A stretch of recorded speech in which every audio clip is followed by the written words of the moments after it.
फिलहाल आप देख रहे हैं ये महाराष्ट्र से है, जहां बीजेपी के कार्यकर्ता सड़कों पर जीत का जश्न मनाते हुए नजर आ रहे हैं। आतिशबाजी का दौर जो है उसकी शुरुआत हो चुकी है और निगाहें अब सबकी शाम के वक्त जब प्रधानमंत्री नरेंद्र मोदी बीजेपी मुख्यालय पहुंचेंगे तो वहां से जब वो तमाम कार्यकर्ताओं को संबोधित करेंगे उस पर भी होगी। लेकिन इन सबके बीच महाराष्ट्र में बीजेपी का शानदार प्रदर्शन और जो टैली इस वक्त आप अपने टेलीविजन स्क्रीन पर देख रहे हैं, जिसमें आपको बता दूं कि बीजेपी 132 सीटों पर आगे है, तो वहीं शिवसेना शिंदे गुट 53 सीटों पर, एनसीपी अजीत पवार का जो खेमा है वो 40, कांग्रेस मात्र 18, शिवसेना उद्धव जो गुट है वो 21 और एनसीपी की शरद पवार 11 सीटों पर। यानी आप अगर कांग्रेस, शिवसेना उद्धव और एनसीपी तीनों की सीटों को भी मिला लें तो भी ये जो है शिवसेना शिंदे गुट के आसपास जो है वो नजर नहीं आती। और ये तस्वीरें आपके टेलीविजन स्क्रीन पर, जहां महाराष्ट्र में एकनाथ शिंदे, देवेंद्र फडणवीस और अजीत पवार की जो जोड़ी है, इन तीनों की जो केमिस्ट्री है उसने शानदार प्रदर्शन किया और महायुति जो है इस वक्त 228 सीटों पर जीत की तरफ आगे बढ़ती हुई नजर आ रही है। तो वहीं इंडिया अलायंस जो है मात्र 53 सीट, अदर्स के खाते में 7 सीट। बात झारखंड की भी करनी जरूरी है क्योंकि झारखंड में एक बार फिर से हेमंत सोरेन का जादू चला है और हेमंत सोरेन, आपको बता दूं कि दोबारा से मुख्यमंत्री झारखंड के बनेंगे, लगभग तय है, क्योंकि इंडिया गठबंधन 57 सीटों पर जीत की तरफ है।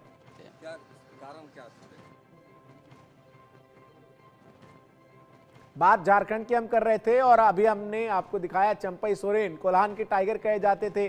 बीजेपी चुनाव से ठीक पहले इन्हें तोड़कर लाई। झारखंड मुक्ति मोर्चा के संस्थापक सदस्यों में से एक चंपई सोरेन हवा का रुख जो है वो भाप नहीं पाए और बीजेपी के पाले में आए। बीजेपी को उम्मीद थी कि चंपई सोरेन के आने से जो परिणाम है वो जरूर बदलेंगे, लेकिन ऐसा कुछ होता हुआ नजर नहीं आया। और मैया समान योजना, जो जैसे ही हेमंत सोरेन जेल से बाहर आए उन्होंने इस योजना को लागू किया और उस योजना का असर जो है वो साफ तौर पर नजर आया और झारखंड मुक्ति मोर्चा ने शानदार प्रदर्शन किया है और जो गठबंधन है इंडिया अलायंस वो झारखंड में जीत की तरफ अग्रसर है। बीजेपी यहां पर प्रदर्शन जो है वो अपने अपेक्षा के अनुरूप नहीं कर पाई और एनडीए 23 सीटों पर इस वक्त यहां पर जीतता हुआ नजर आ रहा है। लेकिन झारखंड मुक्ति मोर्चा के लिए ये जीत जो है वो काफी अहम है और इस जीत के साथ ही साथ ये भी जो है स्पष्ट हो गया है कि झारखंड की जनता हेमंत सोरेन के साथ खड़ी हुई नजर आ रही है। कोल्हान के टाइगर के तौर पर चंपई सोरेन जब बीजेपी में आए तो इस बात को लेकर कयास लगाए जाने लगे कि चंपई सोरेन के आने से झारखंड मुक्ति मोर्चा को बड़ा नुकसान होगा।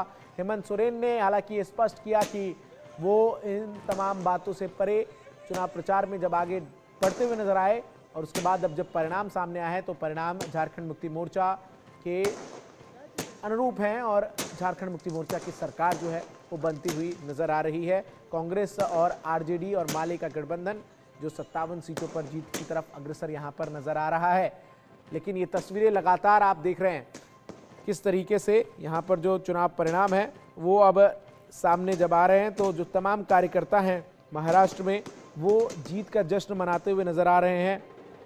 और आपको बता दूं कि विनोद तावड़े की तरफ से ये कहा गया है कि आज रात या फिर कल तक तय हो जाएगा कि महाराष्ट्र का मुख्यमंत्री कौन है। बीजेपी के महासचिव विनोद तावड़े, जो कि चुनाव प्रचार खत्म होने के बाद आखिरी दिन विवादों में रहे, नोट बांटने के आरोप लगे, लीगल नोटिस इन्होंने उन तमाम लोगों को भेजा जिन्होंने आरोप लगाए। और ये देखिए होली जो है वो मनाते हुए तमाम जो बीजेपी के कार्यकर्ता हैं, शिवसेना शिंदे गुट के जो कार्यकर्ता हैं वो यहाँ पर आपको नजर आ रहे हैं।